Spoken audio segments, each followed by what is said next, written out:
Hello everybody and welcome back to On Point HQ, and as the title suggests, more kit bashing. Not as extensive as the previous video, but I just thought I'd do a short video on what I've been up to today with these. Now this all comes about from last night. I was browsing through my copy of Armies of Germany, the bolt action supplement, just looking at units that I haven't got for my late war Germans, and I came across two.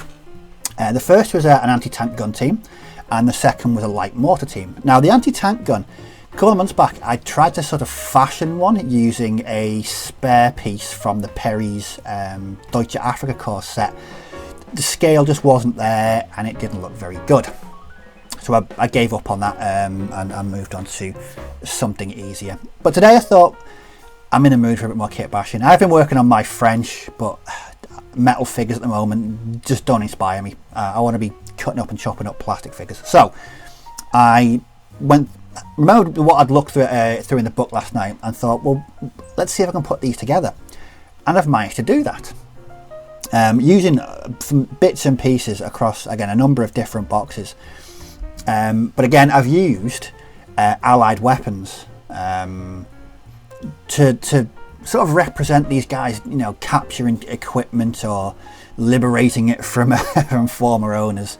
But it's given me it's an easy way of really bulking out the units that I've not got from my late war Germans, or that Warlord Games doesn't do in plastic. So I have put together two teams. One is the anti-tank gun team, and the second is the light mortar team. So what I'm going to do, very similar to last video, is just show you what I've done and talk you through the bits and pieces that I use to get there. So time to mesh around with this camera, get a nice close up. Okay, so this is the anti-tank gun. So as you can see, well, I'll start with what it's based on. It's not a German torso. it's the prone body from the USMC plastic box. Now I've used this on a medium machine gun crew because it's quite versatile and it doesn't look, it's very generic. There's nothing really on there that denotes it as being strictly USMC.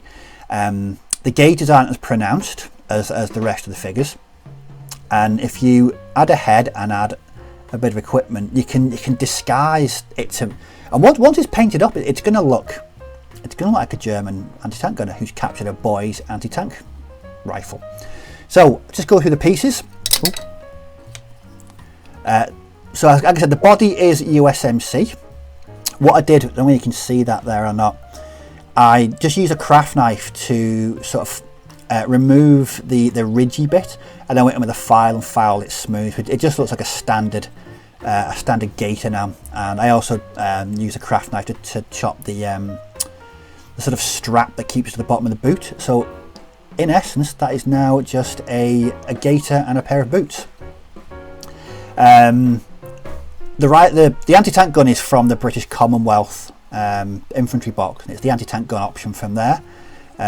Nothing really special. The arms, because it's a newer kit, the arms were slightly bigger than the sort of the arm slots on the USMC body, and you might be able to see it. There's a bit of green stuff in there, and that was just to plug some very, very slight gaps. But for the most part, no, it's gone together quite well. As you can tell, he's sort of levitating on his stomach there. That's just my own fault. I'll be able to hide that with some tufts or something. The head is just a grenadier head, and the equipment is from the SS plastic box. Now what this has done, it's hidden that distinctive American belt, which is something I always, when I use a torso this way, I always hide that belt because it does look very American. In fact, what I might do is go in on that side there and add another pouch just to hide that. Once that's painted up in field grey, that is going to look the part. So with that, he needed a loader. So again, standard grenadier body and head. The arms are actually Fallschirmjäger. from the plastic Fallschirmjäger box. So all I've done is removed the cuff button, and I removed the sling from that rifle so it'd fit. And all we've got there is an ammunition. I know it's an LMG ammunition box, but I'm not being too fussy at this stage really. It just denotes him as a loader for the anti-tank rifle. Got a rifle there again, both arms from Fallschirmjäger, and bits and pieces there from, I think it's from the Grenadier box, just a pouch, canteen, bottle and bread bag. Very, very simple, not much in the way of anything really, just combine a few different kits. But I like the pose. It's just by tilting the head, or just removing that sling so it could be held in that way. Really simple to do, and it really looks the part.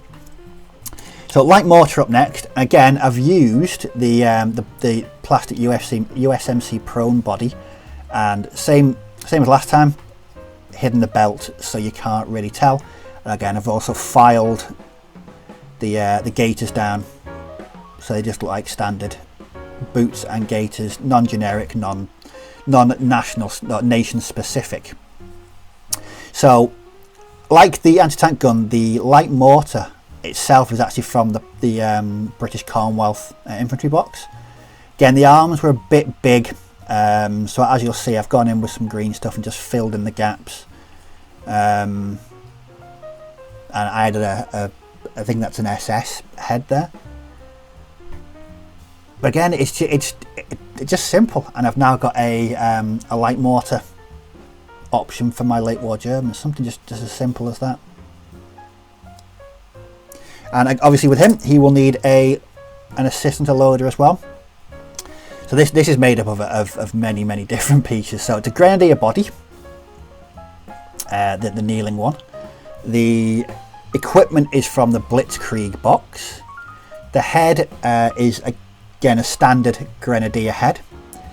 The right arm clutching the ammunition for the mortar is again from the Commonwealth infantry box. The left arm is from, I think it might be from the USMC plastic box. I actually didn't take this directly off a sprue. It was from a bits box where I have about a bazillion different arm combinations in there. But I actually believe it's from the USMC box. And the rifle, again, that's just the same one as before, with the sling cut off. Again, just a resting pose there. But I think that works quite well with the mortar team. Likewise with those guys.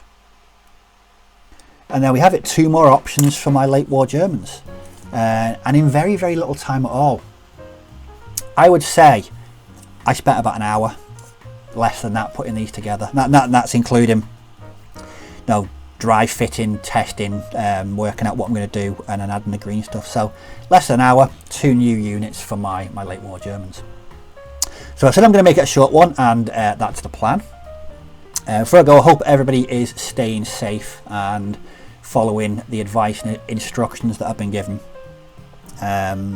It's great seeing everybody's videos and everyone looking out for each other. It's heartening. These are really strange times, let's be honest. But seeing the community pull together and really show solidarity is absolutely fantastic. So just stay safe, everyone, and we will get through this. But I hope you find the video interesting about yet more kit bashing. If you've got any questions, leave them down below. I'll answer any comments or questions you've got. But as always, thanks for watching. Take care, may your dice roll well, and I shall catch you all in the next video. So bye bye for now.